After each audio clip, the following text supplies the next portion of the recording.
Баршаға ассалаумағалейкум құрметті көрермендер. Бүгінгі видеода біздер қарбыздың дәнін егетін боламыз. Бұл реклама емес. Базардан осындай пакетте қарбыздың дәнін сатып алдым.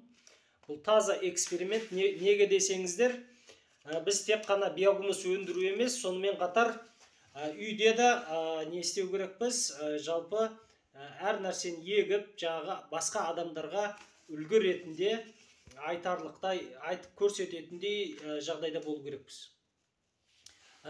Бұл жаңағы көшет егу үшін, көшет дәнін егу үшін бізге осындай салапандың қиындылар керек болады. Жалпы айтатын болсақ, бұлай 30 сантиметр, мына жағы 15 сантиметр шамасында. Міндетті түрде тіп-тіке кесілген емес, жобамен кесілген болса болады. Және мен осы горилла несін алдым, ыдысын.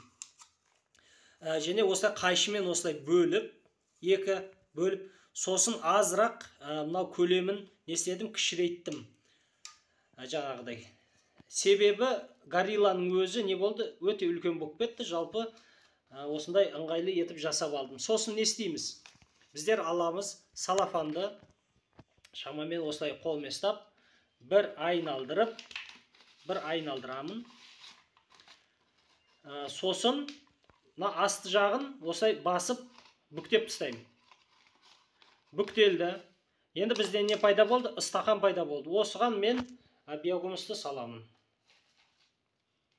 Ақырын асықпай жаңағы биогумусты салып, азырақ нығыздаймын. Көп нығыздаудың қажеті жоқ. Көп нығыздасақ, мынау не алынбай қалады. Осылай жай не істедім? Толтырдым. Мінекей дайын. Әдемі дайын. Енді мына жаққа өтеміз. Ақырын ғана барып, мына жәшіктің ішіне осылай қойып шығамыз. Бір қатар салып шығам, барлығын толтырған соң не істеймін?